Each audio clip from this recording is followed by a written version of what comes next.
Sono le anni. Tia. Rasta zany ke bakandafo. Ya tsy vaha vazaro zao speaking-draha tena américain io.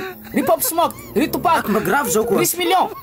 Mivahahy. Tayo sa nanarap anglais. Ami USA now. Speak on English course. Kat mo va na mahem speak on English. Teacher manjaka zay na boko. Teacher fisaurana manampy azy. Ha mi speak vatany mbena to ino dika miala zay am tena anglais. Ay mo. Kaindrany tetanao bakany hany abobona toy zany fatserikanao avao.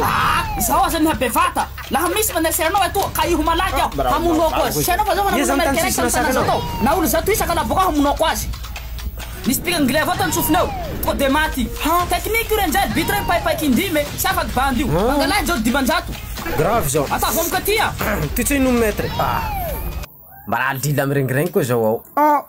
La marina aloha fa misy manjaka olo international refa lia roa zao nivany lafa feno gony maharo ny androany la miboaky bakao fa tsy haiko gn'olo ispika avao la mamono olo efatsy telo voi boaky eo anamboarako azy mino amany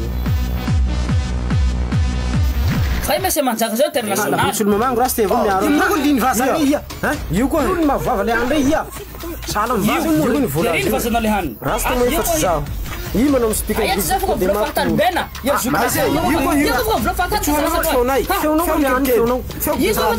feonao le any iny tia